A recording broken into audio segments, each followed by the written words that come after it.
Night after night, cash disappeared from my wallet. At first, I thought I was careless, but the pattern was too clear. My son-in-law slipped money from my wallet so often, thinking I never noticed. I counted every loss, every betrayal, and waited. That night, he entered my room quietly, his shadow long in the hallway. He reached my wallet, pulled it open, expecting the same easy cash. Instead, he stumbled back, his hand shaking. What he saw in that moment shocked him to his core, and it changed everything. Before we move forward, please hit the like button and consider subscribing. The house settled around me with the familiar groans of old wood and memory. It had been 2 years since Laura passed, but her presence lingered in the scent of lemon polish on the furniture and the precise arrangement of photos on the mantelpiece. My life had found a quiet, predictable rhythm, a fragile peace built on routine. After a neighbor was burgled last spring, I'd even installed a small security camera on the bookshelf, a discreet eye for a little peace of mind. For the most part, the silence was a constant companion, a heavy blanket I had learned to live under. It was in this silence that the first whisper of betrayal began, so quiet I almost missed it. It started with a $20 bill.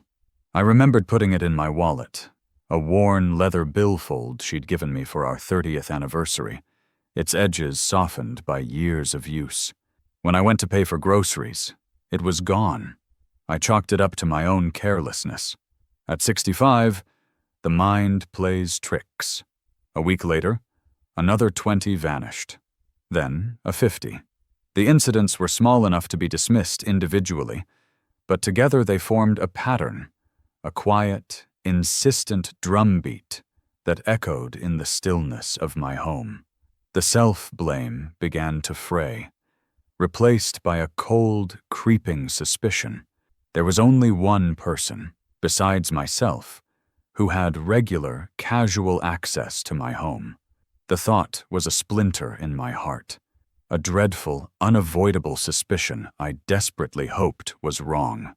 Caleb, my son-in-law, was a master of charm. He came from a background with very little, and I sensed in him a desperate, gnawing hunger for the appearance of success. He had a salesman's smile and a way of making you feel like you were the most important person in the room.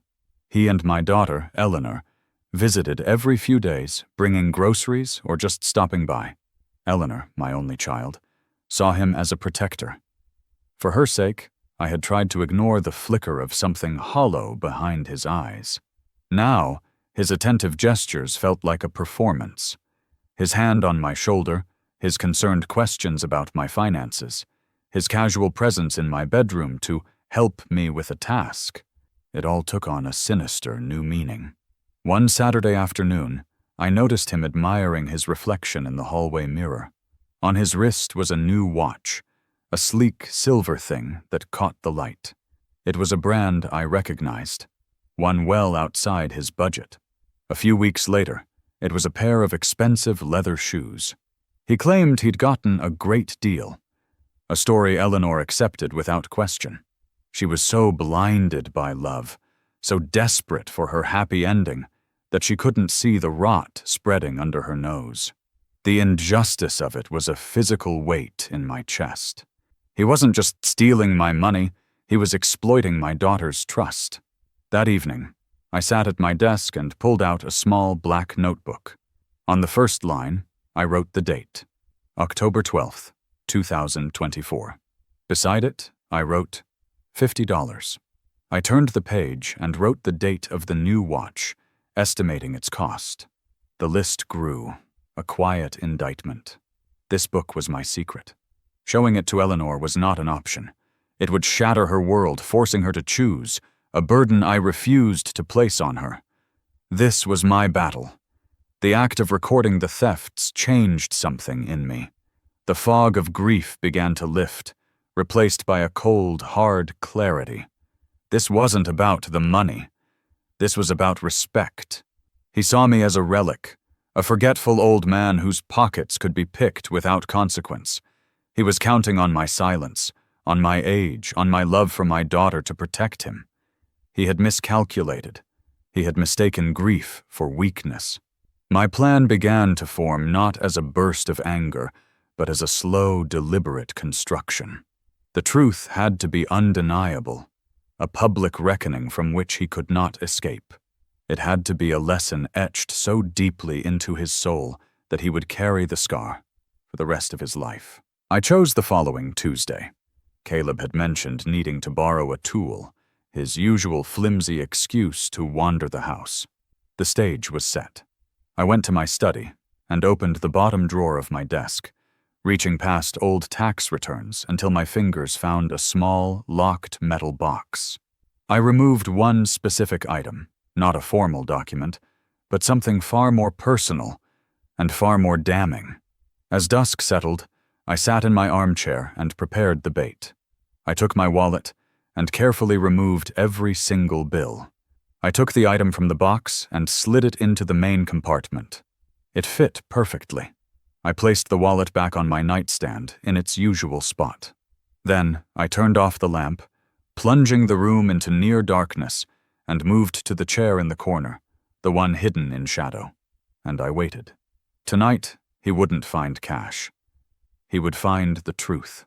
Time stretched thin in the darkness, each second pulling away from the next, like taffy in cold hands. The grandfather clock in the hallway, a wedding gift from Laura's parents 43 years ago, marked each moment with its brass pendulum swinging in perfect arcs. Each tick was a hammer blow against the silence, reverberating through the floorboards and up through my feet where they pressed against the worn carpet. The sound had once been comforting, a heartbeat for the house, but now it counted down to something inevitable and necessary. I sat perfectly still in the wing-back chair, my body rigid as carved stone, my breathing shallow and controlled. The chair had been Laura's favorite for reading, positioned to catch the morning light, but tonight it served a different purpose.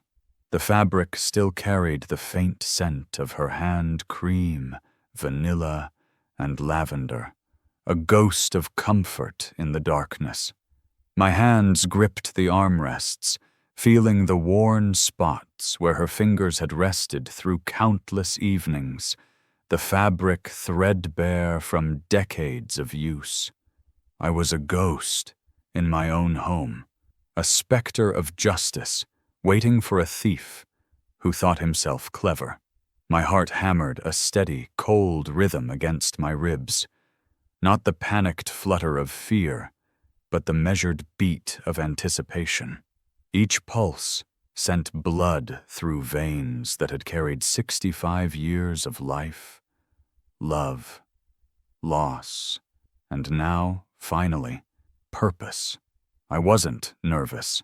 I was something beyond that, existing in a state of pure, focused calm that felt sharper and more dangerous than any rage I had ever known. It was the clarity that comes before a storm, when the air goes still and even the birds stop singing. The room around me was thick with shadows, familiar shapes transformed into strange geometries by the absence of light. The dresser Laura had inherited from her grandmother loomed like a monument, its mirror catching fragments of streetlight and throwing them back in broken patterns. The bed where I had slept alone for 2 years seemed vast as an ocean, its white sheets gray in the darkness, rippling slightly from the air conditioning vent above. Everything waited with me, holding its breath for what was coming. At 7:37 p.m., precisely, I heard the familiar rumble of their car engine approaching. The headlights swept across the living room window like searchlights seeking a fugitive, painting yellow stripes across the wall that disappeared as quickly as they came. The engine cut off with a small shudder, followed by the double chirp of the car alarm being set. Car doors opened and closed with practiced synchronization, Eleanor's lighter touch followed by Caleb's heavier hand. Their footsteps on the front walk created a duet of sounds, her quick, light steps mixing with his confident stride. The front door opened with its characteristic squeak, the one I had been meaning to oil for months but now left deliberately untended. It announced their arrival better than any doorbell. "Dad? We're here!" Eleanor's voice carried up the stairs, bright with the forced cheer she had adopted since her mother's death, as if enough enthusiasm could fill the void Laura had left. The words echoed in the foyer, bouncing off walls lined with family photos I couldn't bear to look at anymore. I remained silent, letting my absence speak for itself. In the past, I would have called back, would have risen to greet them, would have played the role of the grateful father accepting their charity visit. Not tonight. Tonight, the script was different, though only I knew it. I listened as Eleanor moved toward the kitchen, her hospital clogs clicking on the linoleum, probably checking if I had eaten the casserole she had brought 3 days ago. The refrigerator door opened, casting its brief light into the darkened house, followed by the soft sound of containers being rearranged. She was taking inventory, making mental notes of what I needed, continuing her mother's work of caring for me, even as her husband robbed me blind. Then came a different set of footsteps, softer, more deliberate, starting up the stairs. His. Caleb moved like a man who had made this journey many times before, which of course he had. Each step was placed with precision, avoiding the creaky third step through practice rather than consideration. The floorboards in the upstairs hallway gave their familiar protest, a wooden groan that Laura used to joke was the house's way of announcing visitors. But Caleb wasn't a visitor anymore. He had made himself at home in my sanctuary, treating it like his personal bank. His shadow appeared first in the doorway, a tall, distorted figure that stretched across the hall like something from a nightmare. The dim light from the street lamp outside caught the edges of his silhouette, outlining broad shoulders and the confident posture of a man who believed himself untouchable. Then he was there, filling the doorframe, a darker darkness against the gloom. He paused for a long moment, his head tilted slightly, listening for any sound of movement from within. The house held its breath with me. Even the old pipes in the walls seemed to quiet their usual gurgling. He was calculating, measuring the risk against the reward, assuming I was asleep in my chair downstairs where I often dozed after dinner. The arrogance of it was breathtaking, the casual assumption that I was too old, too tired, too grief-stricken to notice his violations. He had probably done this dozens of times, treating my bedroom like an ATM with an endless supply of cash. Each theft had made him bolder, more confident in his ability to manipulate the grieving widower. He moved into the room with a predator's grace, his body flowing from shadow to shadow, like oil poured into water. His steps were silent on the thick Persian rug Laura had bought at an estate sale 30 years ago, its patterns invisible in the darkness, but its quality muffling sound as effectively as fresh snow. He didn't turn on a light, didn't even reach for the switch. He knew exactly where he was going, had memorized the layout of my most private space like a burglar casing a job. I watched through eyes adjusted to the darkness as he navigated around the foot of the bed, his hand trailing along the footboard for guidance. He moved with the confidence of ownership, as if this room, this house, this life was already his for the taking. The cologne he wore, something expensive and ostentatious that Eleanor had probably bought him, preceded him like an announcement. It mixed with the lingering scent of my aftershave on the dresser, creating a nauseating blend of violation and normalcy. He stopped beside the nightstand, exactly where I knew he would. His body language shifted, becoming more focused, more intent. This was the moment he had come for, the reason for his visit disguised as concern for his father-in-law. From my position in the corner, I could see his profile outlined against the faint light from the window. His jaw was set with determination, his movements economical and practiced. He reached out a hand, his fingers closing around the worn leather of my wallet with the familiarity of long practice. There was no hesitation, no fumbling in the dark. He had done this so many times, it had become routine, as natural as breathing. He lifted the wallet from its usual position between my reading glasses and the water glass I kept for my evening medications. The leather whispered against the wood of the nightstand, a sound so soft it might have been imagined. He pulled the wallet open with his thumb, a gesture so smooth it spoke of countless repetitions.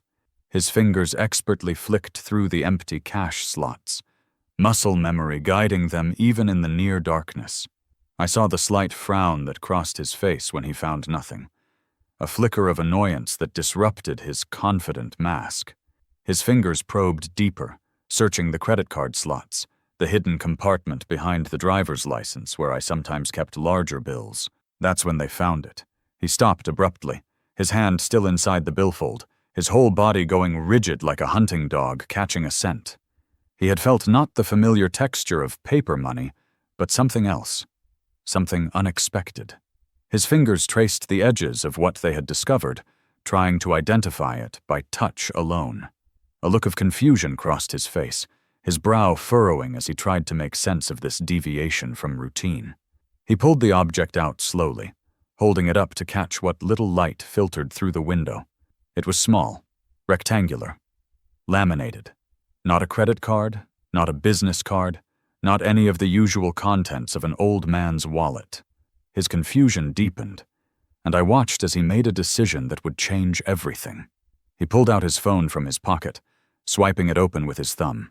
The screen cast a pale, ghoulish light on his face, turning his features into a mask of harsh shadows and sickly illumination. He held the card under the phone's light, and I watched his expression change as he read it. It was not a credit card or identification. It was a hospital appointment card, the kind they give you at the reception desk, usually forgotten in pockets or lost in the car. My name was printed on the front in sterile hospital font, along with the name of a doctor whose reputation anyone who read the newspapers would recognize. Below that was the name of the hospital wing, the words that would have stopped Caleb's heart. The city's foremost oncology center, the place where hope went to die. On the back, in my own hurried script that I had practiced to look authentically shaky, were a few words I'd written with careful deliberation after researching medical terminology online. Pancreatic adenocarcinoma, stage 4, palliative options only, 3 to 6 months. The change in him was immediate and visceral. He stumbled back a step as if the card had burned him, his phone trembling in one hand, the card in the other. The color drained from his face so completely I could see it even in the dim light, his skin going gray as old meat. His mouth opened and closed without sound, like a fish pulled from water, gasping for something that would never come. The implication hit him like a physical blow. He wasn't just a petty thief anymore. He was something far worse in his own mind. A ghoul, robbing a dying man. He had been stealing not just money, but time, precious time, from someone who had very little left. The weight of it crashed down on him, and I saw his knees buckle slightly before he caught himself on the edge of the nightstand. The phone slipped from his grasp first, tumbling through the air in a graceless arc before clattering onto the rug with a muffled thud.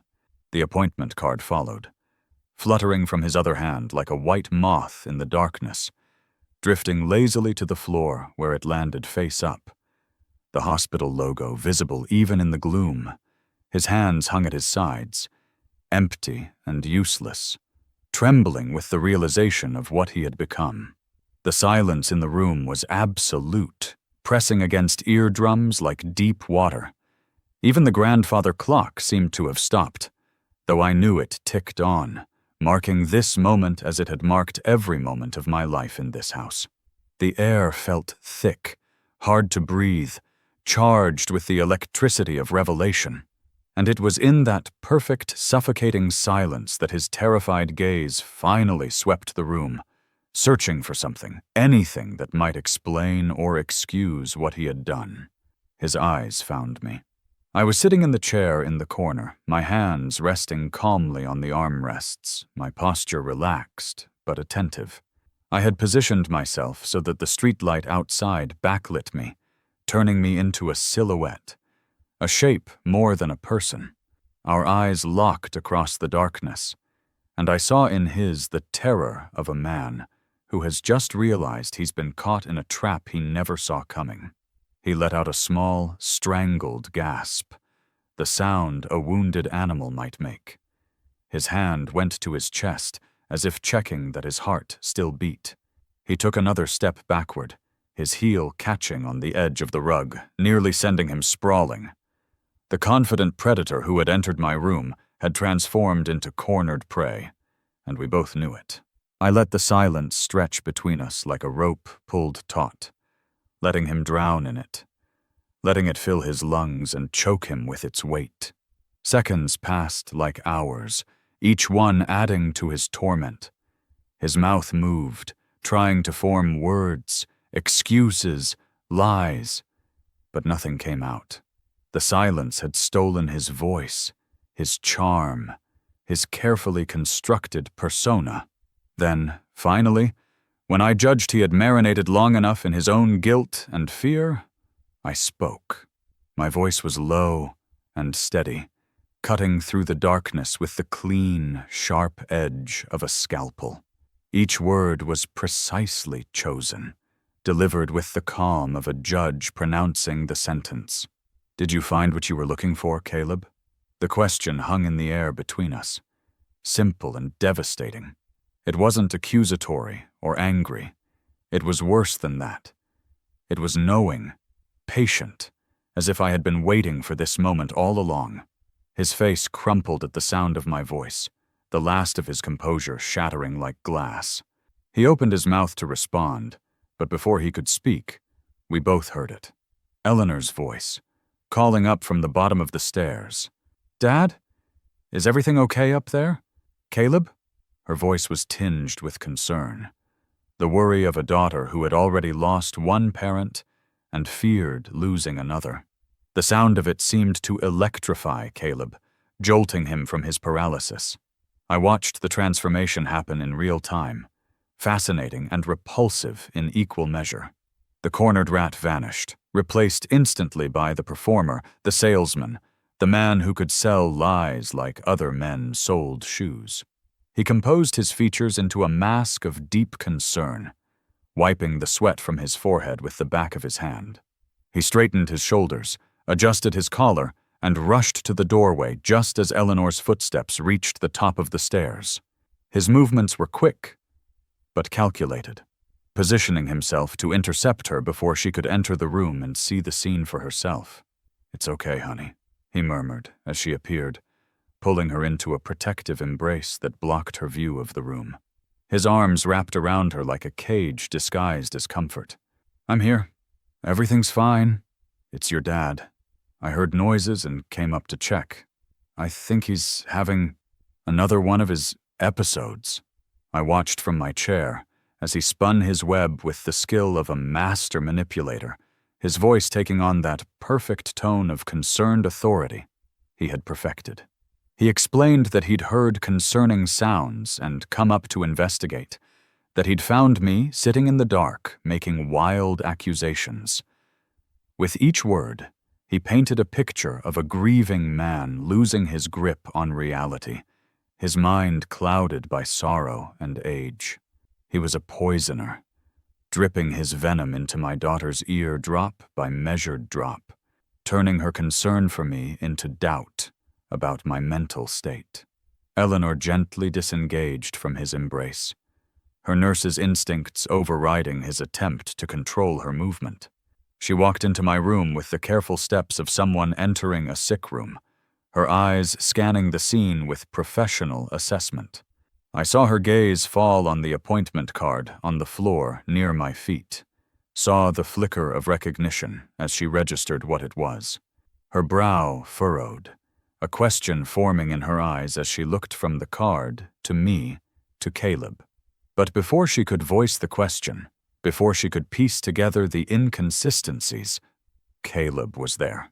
He moved smoothly to place himself in her line of sight, his hand finding her arm with practiced ease.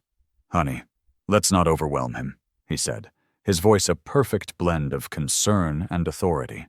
"He's clearly confused. We should probably call his doctor in the morning." The moment was lost. I saw it slip away like smoke through fingers as Eleanor's expression shifted from curiosity to worry. She looked at me, and I could see that Caleb's lies had already filtered her vision, turning her father from a victim into a patient, from a man wronged into a problem to be solved. "Oh, Dad," she said, her voice soft with the particular condescension reserved for the elderly and infirm. She moved toward me, her hand extended as if approaching a spooked animal. "What's all this? Are you feeling all right? Have you been taking your medications?" Her touch on my shoulder was meant to be comforting, but it felt like a brand, marking me as unreliable, unstable, untrustworthy. This betrayal cut deeper than any theft could. Caleb wasn't just stealing my money anymore. He was stealing my daughter's faith in me, my credibility, my very sanity in her eyes. He was rewriting reality to cast himself as the concerned son-in-law and me as the burden to be managed. "Caleb's worried about you," Eleanor continued, her voice taking on that placating tone nurses use with difficult patients. "We all are. Maybe it's time we made an appointment with your doctor. Just to talk, just to make sure everything's okay. Would you like that, Dad?" My heart, which had been steady as a metronome through the confrontation, finally fractured. Not from Caleb's theft or lies, but from watching my daughter, my baby girl, choose the comfortable lie over the difficult truth. She was taking the easier path, the one that didn't require her to question her husband, her judgment, her life choices. In that moment, my resolve hardened into something sharper than diamond, colder than winter stone. I understood then that a private confrontation would never work.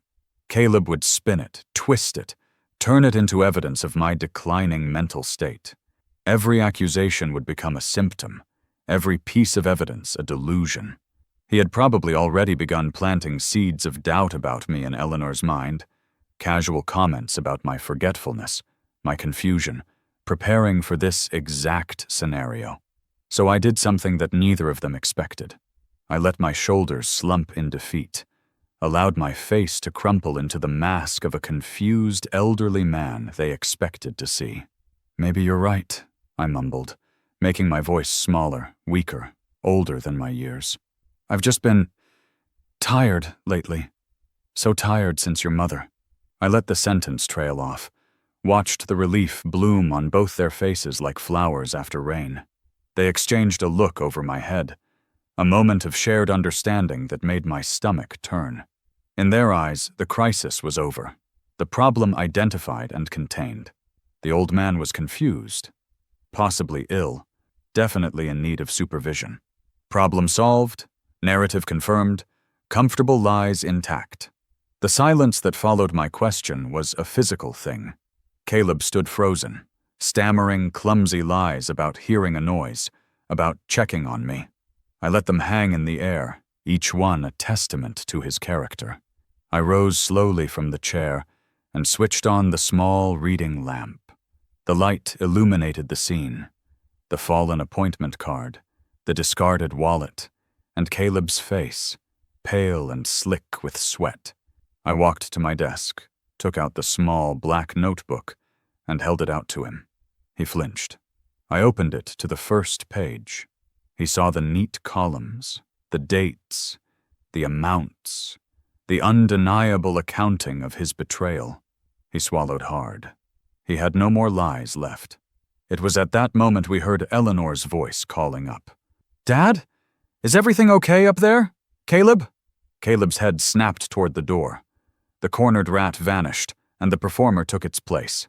He composed his features into a mask of deep concern and rushed to the doorway just as Eleanor appeared. "It's okay, honey," he murmured, pulling her into a protective embrace. "I'm here. It's your dad. I think he's having another one of his episodes." I watched as he spun his web, explaining that he'd found me sitting in the dark, making wild accusations. He painted a picture of a grieving man losing his grip, his mind clouded by sorrow. He was a poisoner, dripping his venom into my daughter's ear. Eleanor gently disengaged from his embrace and walked into my room. Her eyes scanned the scene. I saw a flicker of doubt, a momentary hesitation as her gaze fell on the appointment card on the floor near my feet. Her brow furrowed, a question forming in her eyes. But before she could ask it, Caleb was there, smoothly placing himself in her line of sight, his hand on her arm. "Honey, let's not overwhelm him," he said, his voice a perfect blend of concern and authority. The moment was lost. She looked at me, and his lies had already filtered her vision. She saw a cry for help. "Oh, Dad," she said, her voice soft. "What's all this? Are you feeling all right?" Her touch was meant to be comforting, but it felt like a brand. This betrayal was deeper than the theft. He was stealing my daughter, my credibility, my very sanity in her eyes. "Caleb's worried about you," she continued, her voice placating. "We all are. Maybe it's time we made an appointment with your doctor, just to talk." My heart fractured. She was choosing the comfortable lie. In that moment, my resolve hardened into a shard of ice. I understood then that a private confrontation would never work. I let my shoulders slump, playing the part he had assigned me. "Maybe you're right," I mumbled. "I've just been tired lately." I saw the relief on both their faces. I let the silence sit for a moment before I looked up, forcing a weak smile. "You know," I said, my voice deliberately a little shaky, "I completely forgot with all this confusion. Eleanor, your promotion.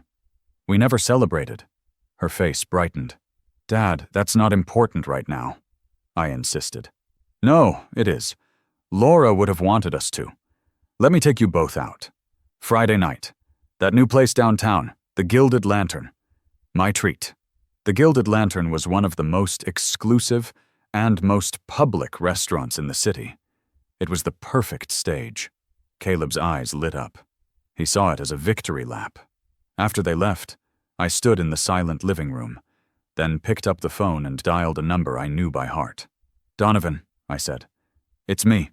I need a favor." When I hung up, I looked at Laura's picture on the mantel, my hand still resting on the phone, a silent promise in my eyes. The Gilded Lantern was a temple of quiet wealth, its entrance marked by heavy oak doors that required effort to open, as if the restaurant itself was testing whether you belonged. The doorman, dressed in a uniform that cost more than most people's rent, nodded with practiced deference as we entered. Inside, the air was thick with the smell of aged beef and truffle oil, expensive perfumes mingling with the warm scent of bread baking somewhere out of sight. It was a cavern of dark mahogany wood that seemed to absorb sound, soft gold lighting from Edison bulbs that cast everyone in a flattering glow, and the hushed murmur of conversations that mattered. Crystal glasses caught the light like trapped stars, and somewhere a piano played jazz so quietly it might have been a memory. We were seated at a round table in the center of the room, a prime location that made me feel like an actor on a stage, which of course I was. The table was dressed in white linen so fine it felt like water between my fingers, set with more silverware than any reasonable meal required. Each piece was positioned with military precision, the kind of attention to detail that whispered rather than shouted about money. The chairs were leather, butter soft and silent when you shifted, nothing like the creaking wood at my kitchen table. Eleanor was radiant in a navy dress she had bought specifically for tonight, her face flushed with pride and wine and the warmth of success. She kept touching her new earrings, a promotion gift to herself, and every time she moved, they caught the light like tiny fireworks. Her happiness was genuine, uncomplicated, the joy of a daughter sharing her success with the two men she loved most. The sight of it made my chest tight with what was coming. Caleb was in his element, wearing a tailored blazer that he'd had altered 3 times to get the perfect fit, his shirt crisp white against his tanned throat. He moved through the space like he owned it, comfortable with the weight of the waiter's attention, the sommelier's suggestions, the small rituals of wealth he had studied, like a student preparing for an exam. He was charming to the waitstaff, remembering names after a single introduction, laughing at the right volume, gesturing with his hands in a way that drew the eye to his stolen watch. He was utterly false, a forgery as obvious to me as a counterfeit bill, but everyone else seemed to buy it. Watching him work the room, I felt a strange detachment, as if I were floating somewhere near the ceiling, observing this dinner party of strangers who happened to look like my family. He ordered wine with a confidence that suggested expertise, swirling it in his glass and making appreciative noises that he'd probably learned from YouTube videos. He believed he had successfully managed the situation from 3 nights ago, had convinced Eleanor that my confusion was a symptom of age and grief, rather than discovery of his theft. He was a wolf preening in the lamplight, fat and satisfied, unaware that the shepherd had a rifle trained on him. The first part of this dinner passed in a blur of pleasantries and appetizers that cost more than a week of groceries. Oysters arrived on a bed of crushed ice, their shells pearl white and perfect, each one a small ocean that Caleb slurped with theatrical appreciation. Eleanor's boss, a woman in her 50s with silver hair and sharp eyes behind designer glasses, had arrived precisely on time. Her senior colleague, a man who spoke in the measured tones of someone used to being listened to, completed our party. They discussed hospital politics and healthcare reform while I pushed food around my plate, counting not the bites, but the moments until my opening would come. I was mostly silent, a benign, elderly presence at the edge of their conversation. They included me with the kind of politeness reserved for children and the elderly, asking simple questions about my health, the weather, anything but anything substantial. I answered in monosyllables, playing the part Caleb had written for me, the confused old man who needed supervision. Inside, I was counting. Not money this time, not stolen bills or missing valuables. I was counting the beats between Caleb's smug smiles, the seconds between his false laughs, measuring the rhythm of his performance so I would know exactly when to interrupt it. The main courses arrived with ceremony, each plate placed with synchronized precision by a team of servers who appeared and disappeared like smoke. My salmon was perfectly cooked, pink in the center and crispy on top, sitting on a bed of something green and foam like that the waiter described in terms I immediately forgot. Caleb had ordered the steak, of course, the most expensive cut on the menu, bleeding red onto his plate in a way that seemed appropriate. He cut into it with the satisfaction of a man spending someone else's money, each bite a small victory over the father-in-law he was robbing. The conversation drifted from professional to personal as the wine worked its magic, loosening tongues and lowering guards. Eleanor's boss leaned forward, her face warm with approval as she watched Eleanor and Caleb together. They were performing their own show, the happy young couple celebrating success, touching hands across the table, sharing private smiles that weren't private at all but meant to be seen, meant to project an image of marital perfection. "You're lucky to have such a supportive husband," Eleanor's boss said, her voice carrying the authority of someone who had seen enough marriages to know the good from the bad. "It makes all the difference in this job, having someone who understands the hours, the stress. Not all spouses can handle it." Caleb practically glowed under the praise, reaching over to squeeze Eleanor's hand, in a gesture that would have seemed loving if you didn't know he had been stealing from her father. "Eleanor's the real hero," he said with practiced humility. "I just try to support her any way I can. Family is everything, right?" He glanced at me as he said it, a quick flick of his eyes that might have been inclusive but felt like a threat. This was my opening, appearing as naturally as a door swinging open in a breeze. I waited for the polite laughter to die down, for that moment when conversations hover between topics, vulnerable to redirection. I took a sip of water, feeling the cool liquid slide down my throat, then cleared it with a sound that drew every eye to me. "That reminds me of a story," I began, my voice calm and measured, the tone of an old man about to share a meandering anecdote. Everyone settled back slightly, preparing to indulge me with the patience reserved for elderly relatives. Even Caleb relaxed, probably expecting some rambling tale about the good old days. I could feel him tense beside me as I continued, though he tried to hide it behind another sip of wine. The crystal glass trembled almost imperceptibly in his hand. I kept my gaze fixed on the middle of the table, on a small spot where someone had once spilled wine, and the stain had never quite come out of the linen.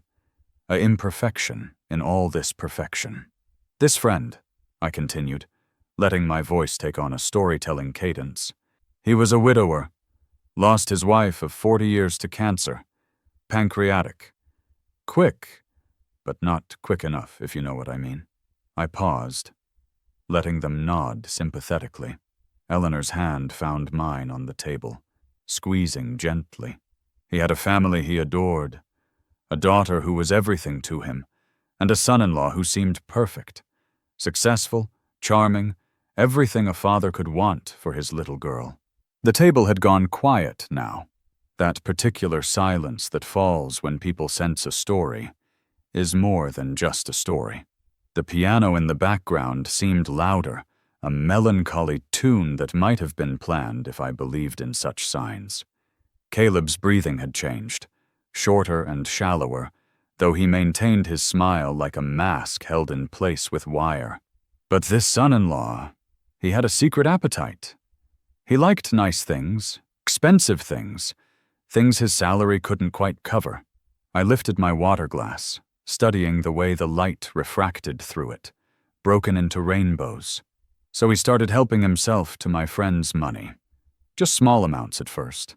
20 here, 50 there. He thought the old man was losing his mind, that he wouldn't even notice. Grief does things to people, makes them forgetful. At least, that's what the son-in-law was counting on. The atmosphere at the table had shifted completely, the comfortable warmth replaced by something electric and dangerous.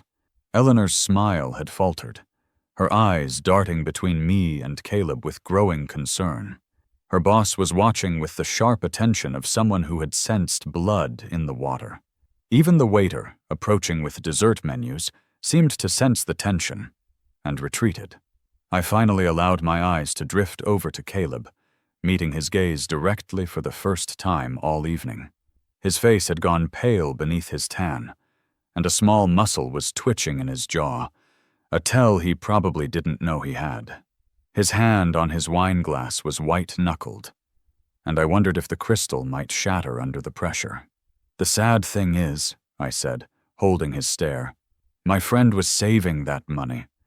Not for anything frivolous. He had some significant medical expenses coming up. Terminal diagnosis, you see.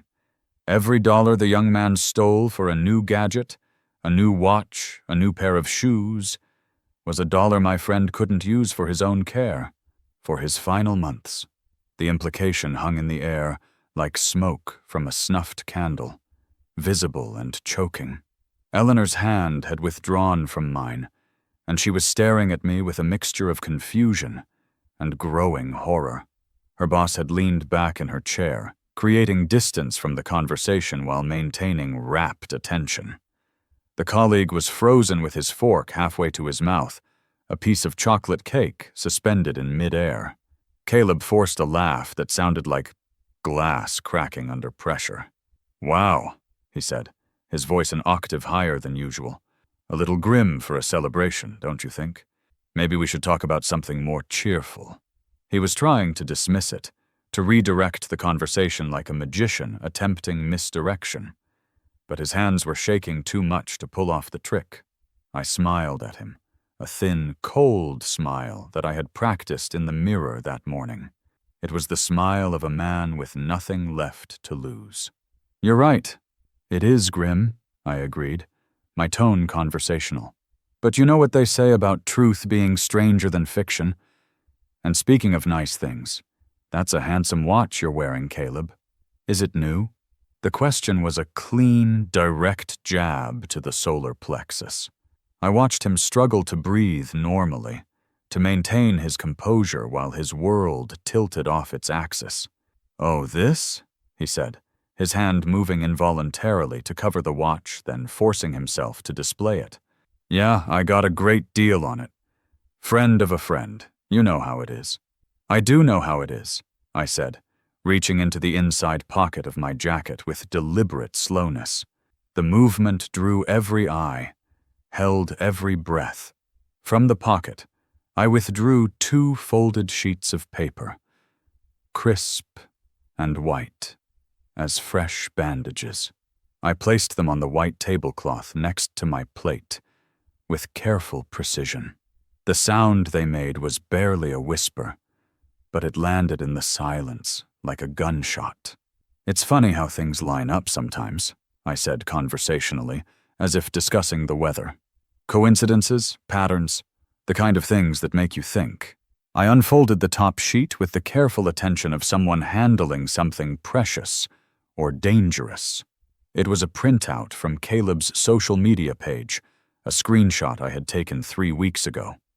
The photo showed him at a bar, wrist prominently displayed, showing off the new watch to friends. The timestamp was clear at the bottom. October 15th, 11:37 p.m. The caption read, "Sometimes you just have to treat yourself." Next to it, I placed the other sheet, unfolding it with the same deliberate care. It was a copy of my bank statement from the same week. My personal information blacked out, but the relevant transaction highlighted in yellow marker that glowed like an accusation under the restaurant's warm lights. A single cash withdrawal for $500, dated October 15th at 2:45 p.m. The exact amount I had researched. That model of watch cost at the discount store where Caleb had been spotted by my neighbor's daughter, though he didn't know about that witness yet. I said nothing more. I just let the 2 documents sit there, side by side on the pristine white tablecloth, an unholy pairing of cause and effect. They looked obscene somehow, these ordinary pieces of paper among the crystal and silver, like evidence photos at a crime scene. The yellow highlighter seemed to pulse in the candlelight, drawing the eye again and again to that number, that date, that undeniable connection. The silence at the table was now absolute, the kind that feels like a physical weight pressing down on everyone.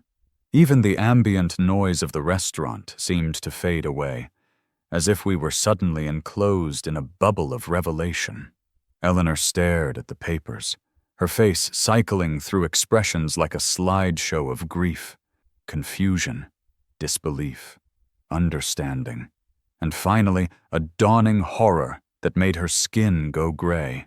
Her mouth opened and closed without sound, her eyes moving from the papers to Caleb to me and back again, trying to find some other explanation for what was right in front of her.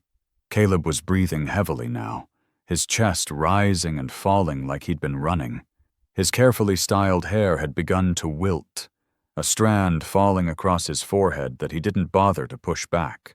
His facade was crumbling in real time, like watching a building collapse in slow motion, each support beam failing one after another. "I don't know what this is," he stammered, his silver tongue suddenly turned to lead. "You're confused. This is just a coincidence. You're trying to make something out of nothing." He looked at Eleanor, his eyes pleading, reaching for her hand across the table. She pulled back as if his touch might burn. "Eleanor, honey, your father is obviously not well. This is exactly what I was worried about. He's paranoid, seeing connections that aren't there." But the damage was done. The seed of doubt I had planted wasn't just sprouting, It was growing into a tree whose roots were cracking the foundation of their marriage. Eleanor was remembering things now. I could see it in her eyes. Other purchases he'd made, other times money had been tight despite 2 incomes, other excuses that hadn't quite added up. "I got a bonus at work," Caleb finally blurted out, his voice desperate. "A big one. Performance bonus. That's how I paid for it. I can prove it. I have the paperwork at home." I simply looked at him, letting my silence speak volumes. I had planted enough. The rest would grow on its own, watered by doubt and fertilized by every future inconsistency Eleanor would now notice. The public reckoning had begun, not with shouting or accusations, but with 2 pieces of paper and a few carefully chosen words. Eleanor's boss, who had been silent throughout this exchange, finally cleared her throat. The sound was startling in the quiet, like a judge calling a court to order. "Caleb," she said, her voice carefully neutral. "Where did you say you worked again?" "Harrison Insurance," he replied automatically, then seemed to realize he'd been drawn into something. "Downtown branch." She nodded slowly, filing this information away with the efficient mental organization of someone used to managing complex situations. The rest of the dinner was a wreck, a careful disaster of avoided eye contact and stilted conversation. The dessert course arrived, but sat largely untouched, beautiful confections melting slowly under the warm lights.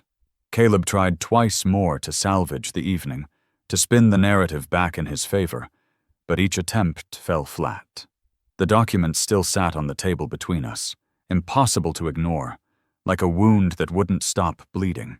Eleanor excused herself to the bathroom twice, and each time she returned, her eyes were redder, her makeup slightly more smudged despite her efforts to repair it. The second time, her boss went with her, and they were gone long enough for the waiter to nervously approach about coffee. When they returned, Eleanor wouldn't look at Caleb at all. As we prepared to leave, the waiter bringing our coats with the same ceremony they'd brought our food, Eleanor's boss approached me. She waited until the others had moved toward the door, then spoke in a low voice, her eyes sharp as surgical instruments. She smelled of expensive perfume and certainty, a woman who had built her career on reading people and situations. "For what it's worth," she said, her gaze flicking to where Caleb stood helping Eleanor with her coat, his movements now mechanical and desperate. "Our company did some consulting work for Harrison Insurance last year. I happen to know their compensation structure quite well." She paused, letting the weight of her words settle. "They don't have a performance bonus program. They never have. It's all straight salary and commission." She squeezed my shoulder gently, a gesture that might have been comfort or congratulations, then walked away to rejoin the group. As we exited through those heavy oak doors, back into the cool October night that smelled of coming rain and distant smoke, I felt the satisfaction of a mechanism clicking into place. The trap hadn't sprung all at once, violent and obvious. Instead, it was closing slowly, inexorably, with the patient certainty of truth revealed. The valet brought our cars, and we stood in awkward formation on the sidewalk, the streetlights turning everyone into characters in a noir film. Eleanor hugged me goodbye, holding on longer than usual, her face buried in my shoulder. I felt her tears through my jacket, hot and silent. When she pulled back, she whispered, "We need to talk. Tomorrow. Just you and me." Caleb offered his hand for a handshake, but I pretended not to see it, turning instead to thank Eleanor's boss for coming. His hand hung in the air for a moment before dropping to his side, the rejection as public as his humiliation. As their car pulled away, Eleanor in the passenger seat, staring straight ahead, Caleb driving with the careful attention of someone who knows they're being watched, I stood on the sidewalk and breathed in the night air. The city sounds washed over me. Sirens in the distance, music from a bar down the street, the conversations of other diners leaving other restaurants after other meals that hadn't ended in revelation. I thought of Laura, of how she would have handled this situation. She probably would have confronted Caleb privately, would have given him a chance to come clean, would have tried to preserve Eleanor's marriage even at the cost of justice. But Laura was gone, and I was what remained. Not the gentleman she had married, but something harder, something forged in the fire of loss and betrayal. I had given my daughter the gift of truth, wrapped in public shame and delivered with surgical precision. It would hurt her, perhaps for a long time, but it was better than the slow poison of a marriage built on lies and theft.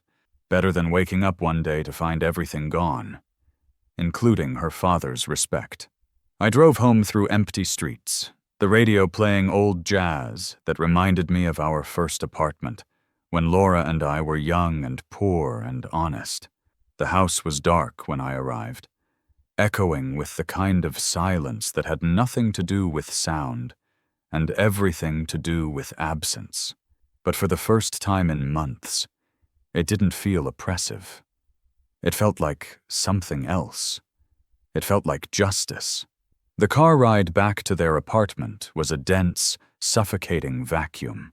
The moment the door clicked shut behind them, the fragile truce shattered. "What was that?" Eleanor's voice was low and trembling. It was the sound of a belief system crumbling. The fight that followed was brutal. Eleanor called me the next day, her voice ragged from crying. He had turned on her with a vicious, cornered rage, accusing her of being disloyal, of taking the word of a senile old man over her own husband. He gaslighted her, twisting her memories, questioning her judgment. It was a cruel, calculated assault on her reality, and it almost worked. She was confused, hurt, and desperate to believe that the man she loved wasn't a monster. While their world was imploding, mine was a sea of calm. I sat at my computer and accessed the cloud storage for the security camera I had installed. I found the file from the night Caleb had entered my room. I watched the whole pathetic scene unfold in crisp, high-definition clarity. It was all there, the final irrefutable nail for his coffin. My next call was to Donovan. We met at his office. I laid it all out for him. The notebook, the printouts, the appointment card. He didn't offer pity. He just looked at me with a deep, sorrowful understanding. "What do you need me to do?" he asked. I explained the final act. I needed him there as an official, impartial witness. His presence would lend a weight and a finality to the proceedings. "He won't just come if you ask him," Donovan pointed out. "Not after the restaurant. He'll be on his guard." I knew he was right. I needed the right bait, something that would appeal to the very greed that had started this whole nightmare. That evening, I sat at my desk and composed a text message, honing each word like a weapon. I sent it as a group message to both Eleanor and Caleb. It read, "I need you both to come to the house tomorrow evening at 7. We need to have a serious discussion about my future affairs. It is time we talked about some important financial matters and the division of my assets." I was right. Eleanor told me later that when Caleb saw the message, his entire demeanor changed. The anger melted away, replaced by a smug, triumphant gleam in his eyes. He saw the message not as a summons, but as a surrender. He believed my public display was a failed gambit, and now, facing my own mortality, I had come to my senses. He thought I was finally ready to hand over control of my estate. He turned to Eleanor, his voice once again a smooth, reassuring balm. "You see, honey," he said, wrapping his arms around her. "I told you he'd come around. He just needs us. It's all going to be okay now." He was completely and utterly convinced that he was about to inherit my world. He had no idea that all I planned to bequeath him was the truth.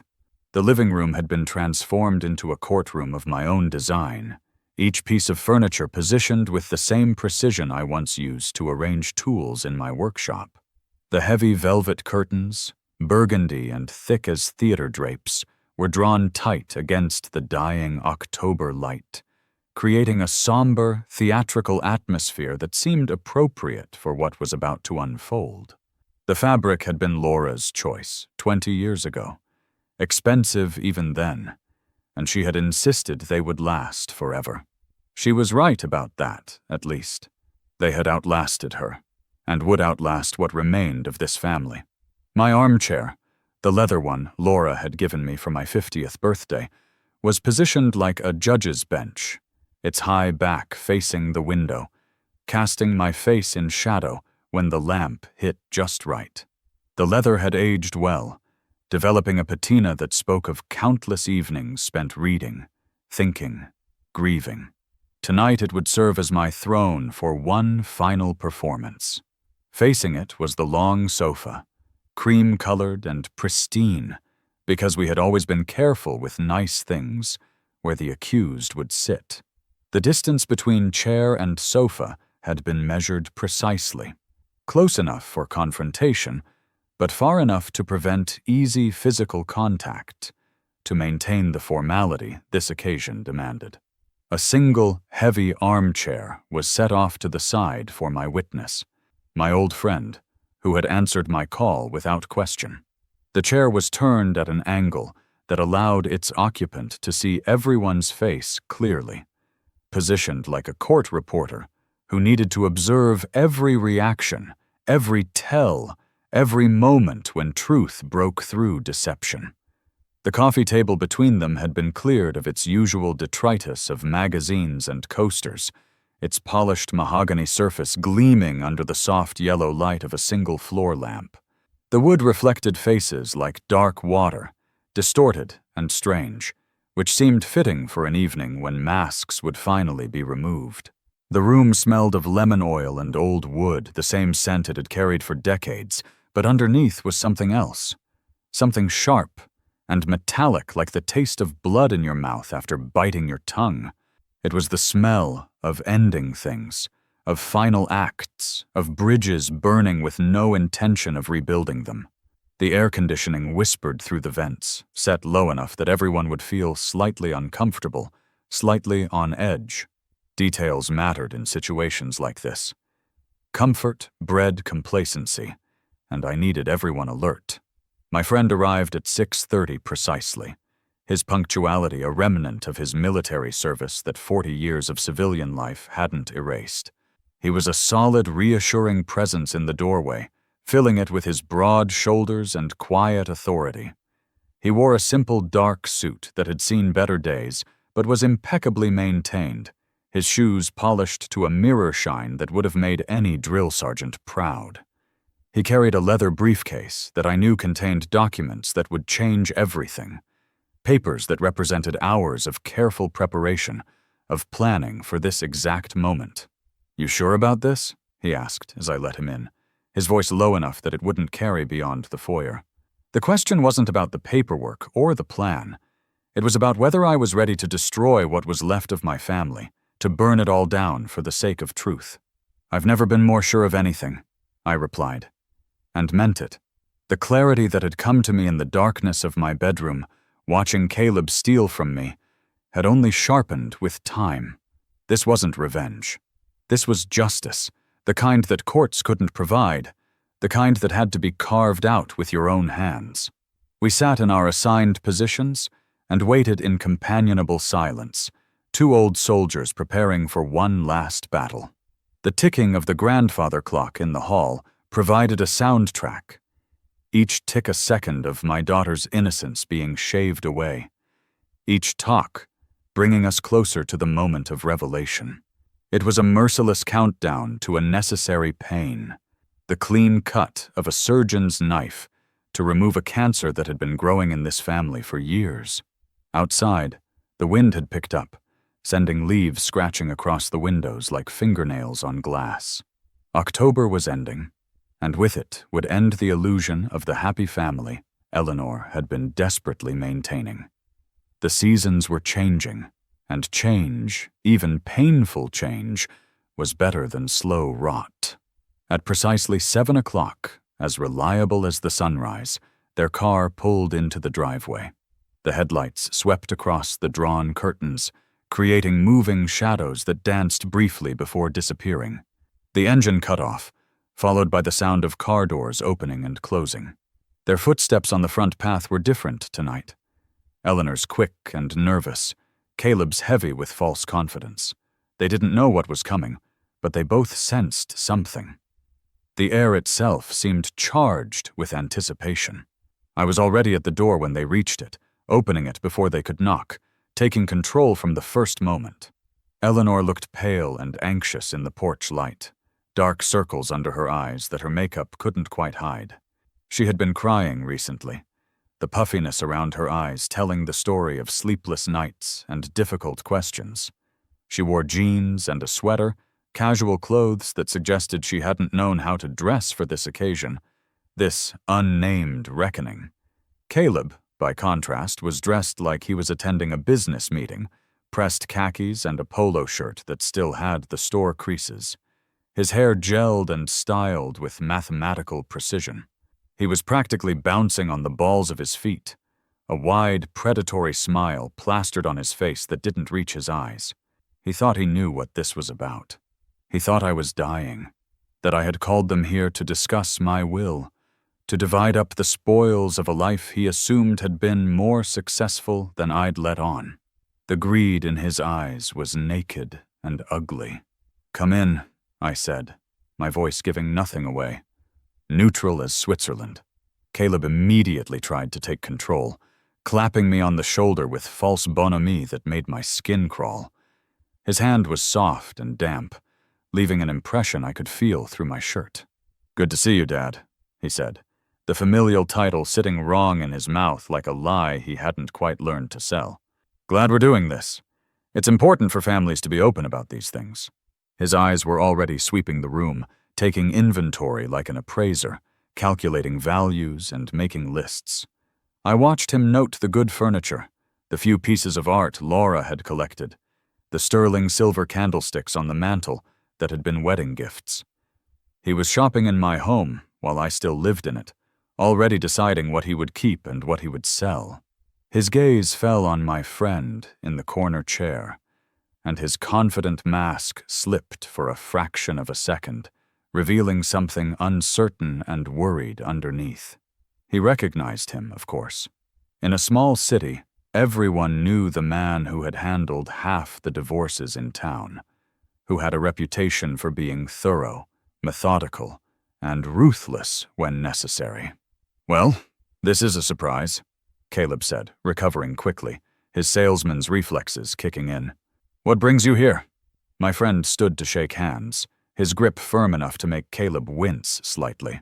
"I'm here as a friend of the family," he replied, his voice a neutral rumble that gave nothing away. Sometimes important conversations benefit from having a witness. The word witness hung in the air like a threat. Eleanor looked between the three of us, her nurse's instincts picking up on the underlying tension, the careful positioning, the formality of it all. "Dad," she said, her voice small and worried. "What's going on? What is this about?" I directed them to the sofa with a gesture, waiting until they were seated before taking my own position in the armchair. They sat close together, but not touching, a gap between them that spoke volumes about the state of their marriage since the restaurant. Caleb's leg immediately started bouncing, nervous energy looking for an outlet.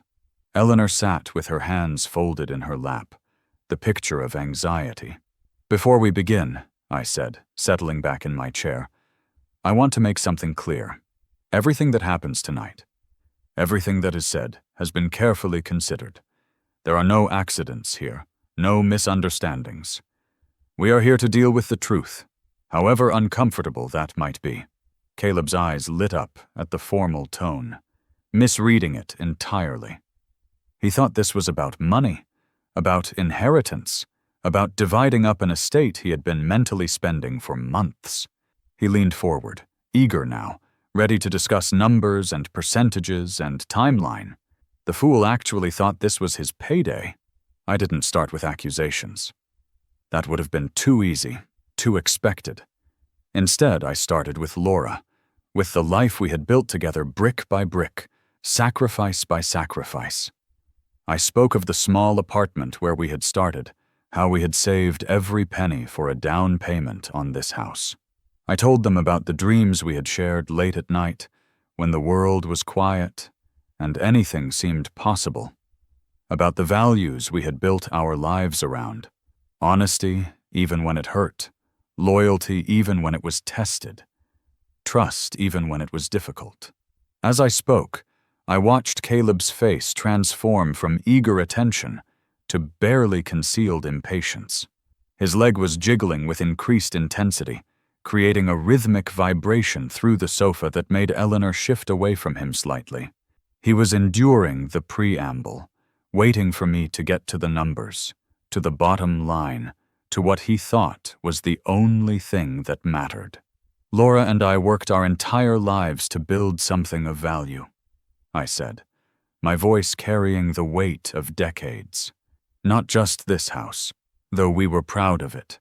Not just the money in the bank, though we were careful with it. We wanted to leave behind a legacy of integrity. That was always the most important asset to us, more valuable than any material possession. At the word asset, Caleb leaned forward like a dog hearing its name. He was hooked now, certain that I was about to reveal some hidden wealth, some secret account he could already see himself accessing. His pupils were dilated with anticipation, his breathing shallow and quick.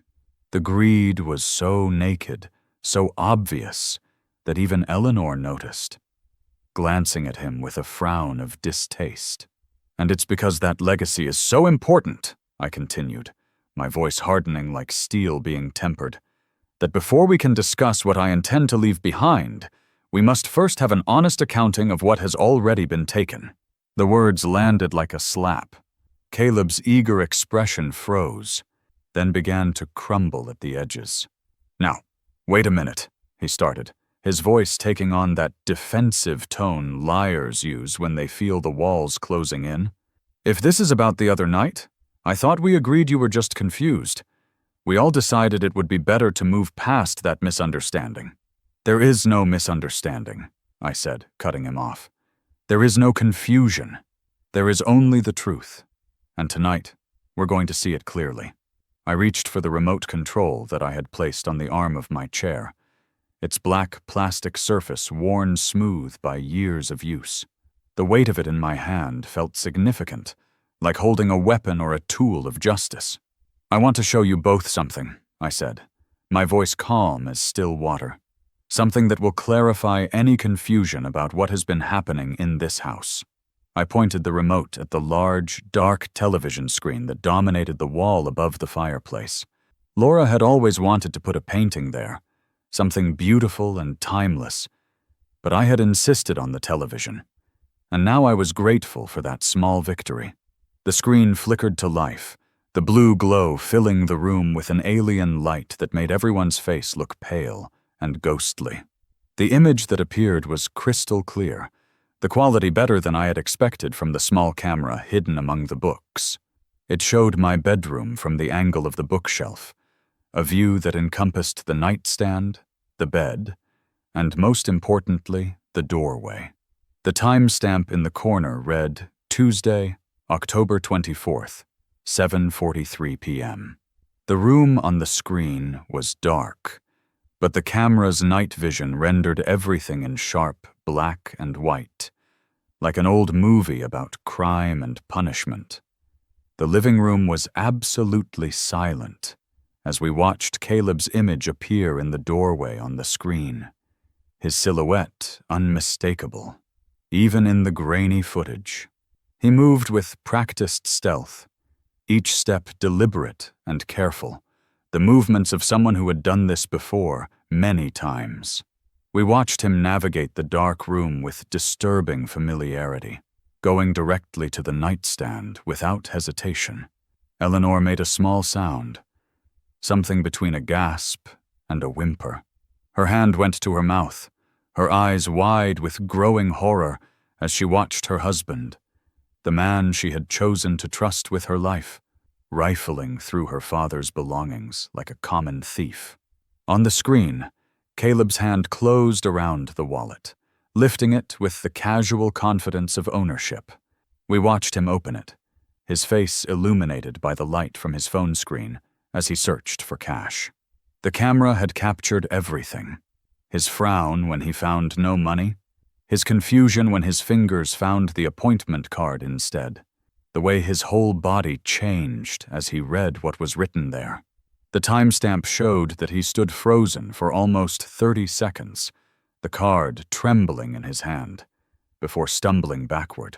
The image was damning, undeniable, but I let it run longer, let them see him panic, let them watch him drop the evidence of his crime and flee like the coward he was. Only when his image disappeared from the frame did I press the button again, and the screen went black. The silence that descended was the silence of a world ending, of illusions shattering like glass, of trust dying with a whisper instead of a scream. Eleanor sat frozen on the sofa, her face a mask of utter disbelief and growing rage. She stared at the dark screen as if willing it to show something different, some other explanation for what she had just witnessed. Her breathing came in sharp, ragged gasps, each one seeming to hurt her chest. Caleb was frozen beside her, his face the color of old ash, gray and lifeless. His mouth opened and closed without sound, his brain searching for words, for excuses, for anything that might salvage this moment. But there was nothing. The evidence was absolute, captured in black and white, time-stamped and undeniable. Eleanor finally made a sound, a low, wounded moan that seemed to come from somewhere deep in her chest, the sound an animal makes when mortally wounded. She turned her head slowly, mechanically, like a doll on a swivel, to look at the man sitting beside her. She looked at her husband as if seeing him for the first time, really seeing him. And in her eyes was the dawning, soul-shattering recognition that she had married a stranger, had shared her bed with a thief, had trusted her heart to a liar. "You knew," she whispered, her voice barely audible. "You knew he was dying, and you stole from him anyway." "Eleanor, honey, I can explain," Caleb started, reaching for her hand, but she yanked it away as if his touch was poison. I rose from my chair, my joints protesting after sitting still for so long, but I ignored the pain. There would be time for pain later. Now was the time for truth, for the final revelation that would strip away the last of Caleb's pretenses. "He knew," I said, my voice strong with righteous fury that I had been holding back for weeks. "He has known for weeks that I have stage 4 pancreatic cancer." Eleanor let out a strangled sob, her hand going to her heart as if to hold it in place. The words hung in the air like smoke from a funeral pyre, dark and choking. "He knew," I continued, each word a nail in the coffin of their marriage, "that the money he was stealing was the money I was saving for a treatment that might have bought me a few more months with my daughter, a few more months to say goodbye properly, to put things in order, to maybe see one more spring." I turned to look directly at Caleb, meeting his panicked eyes with my steady gaze. "Every $20 you took for your coffee and lunches, every $50 you stole for your bar nights with friends, every $100 that went toward impressing people who don't even like you, that was time stolen from me. From us. You weren't just a thief, Caleb. You were stealing my death, monetizing my final months, profiting from my diagnosis." The truth of it was ugly and bare, hanging in the room like a corpse. There was no defending it, no explaining it away, no spinning it into something more palatable. He was exposed completely, his true nature revealed not just as a thief, but as something worse, something that preyed on the dying. "So you see, Caleb," I said, my voice dropping to a low whisper that somehow filled the entire room. "You came here tonight expecting to discuss my assets. You wanted an inheritance, a payday, your reward for tolerating the old man you found so disgusting. This is your inheritance. This is the truth. The knowledge that you are a man who would steal time from the dying, who would rob your wife's father as he faced his final months. That is all I have to leave you." I straightened up and looked at my daughter, my beautiful, broken daughter, who was now staring at her husband with eyes that held nothing but contempt and disgust. The illusion was shattered beyond repair, the marriage dead even if the paperwork didn't yet reflect it. "The money is gone, Eleanor," I said, my voice softening for her, only for her. "The time is gone. Cancer is real, and it's winning. There is nothing left to do now but decide what comes next, how we spend what time remains, and who we spend it with." I reached into my jacket pocket, feeling the weight of what I had carried there all evening. The manila envelope was thick, substantial, containing documents that represented hours of careful preparation. I walked to the coffee table and placed it squarely in the center, on the polished wood between them. The sound it made was soft but final, like the closing of a book. "My friend had these drawn up for me," I said quietly, nodding toward the witness who had sat silent through this whole revelation. "They're complete, ready to file. All they need is signatures." Eleanor reached for the envelope with shaking hands, opening it carefully as if it might explode. Her eyes scanned the first page, and I saw understanding dawn on her face. Divorce papers, complete and comprehensive, with terms that were more than fair to her, and gave Caleb exactly what he deserved. Nothing. "This is ridiculous," Caleb sputtered, finding his voice at last. "You can't do this. Eleanor, we can work this out. This is just a misunderstanding. Your father is sick. He's not thinking clearly." But Eleanor wasn't listening to him anymore. She was reading through the papers with the careful attention of someone seeing clearly for the first time in years.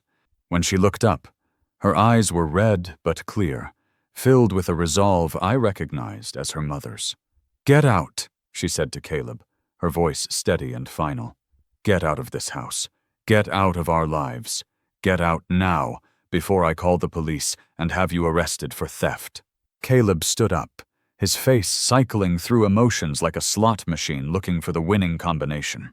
"You're making a mistake," he said, but the words were hollow, without conviction. He knew it was over. I turned my back on them both, on the wreckage I had created, and walked toward the study. Behind me, I heard Eleanor's voice, strong and clear. "The only mistake I made was trusting you. Dad showed me the truth. That's the only inheritance I need." As I closed the study door behind me, I heard the front door slam, Caleb's car starting in the driveway, tires squealing as he fled. Then, softer, I heard my daughter crying. But they weren't tears of despair. They were tears of relief, of release, of finally being free from a lie she had been living. I sat down at my desk and pulled out the photo of Laura I kept in the drawer, the one from our wedding day when everything was possible and time stretched endlessly before us. "I did it, love," I whispered to her image. "I saved her. It cost everything, but I saved her." Outside, the October wind continued to blow, stripping the last leaves from the trees, preparing for winter. But in this house, finally, there was truth, and that more than any money or asset was the real inheritance I could leave my daughter. The knowledge that truth, however painful, was always better than a comfortable lie. That love meant protecting someone even when they didn't want protection. That a father's final gift could be the courage to see clearly. The grandfather clock chimed 8 times, marking the hour, marking the end of one story and the beginning of another. Whatever time I had left, whether months or weeks, would be spent honestly, without pretense or deception. That was all any of us could ask for in the end. To face what comes with clear eyes and clean hands, surrounded not by those who would profit from our passing, but by those who would mourn it. I don't remember much about what happened in the living room after I left. Donovan told me later that there was no shouting, no final desperate plea from Caleb. There was only the sound of Eleanor's quiet, heartbroken sobs, followed by the scratch of a pen on paper. He said Caleb didn't even look at the documents. He just signed where he was told. A man already hollowed out. a ghost leaving his own life. He was gone from the house within 10 minutes, and gone from our lives forever. I heard through a mutual acquaintance that he moved out of state a week later, leaving a mountain of debt and a string of broken promises behind him. He vanished like the smoke he was, leaving nothing but a bad smell and a deep, ugly stain.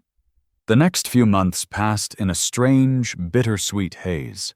I didn't pursue the experimental treatment. The money Caleb had stolen was gone, but more than that, the will to fight for a few more painful, uncertain months had gone with it. My battle was over. I had won the only war that mattered. I sold the house, the place that held 40 years of memories with Laura, and used the proceeds to set Eleanor up in a small, bright apartment of her own, and to secure my place in a quiet, comfortable hospice facility with a view of a garden. It was a place of peace, a place to wait for the end with a measure of dignity. The pain was a constant, unwelcome companion, a dull, heavy anchor in my gut. But my mind was clear. Eleanor was with me every day. She would arrive in the morning, her face still etched with a sadness that might never fully fade, but with a new strength in her eyes I had never seen before.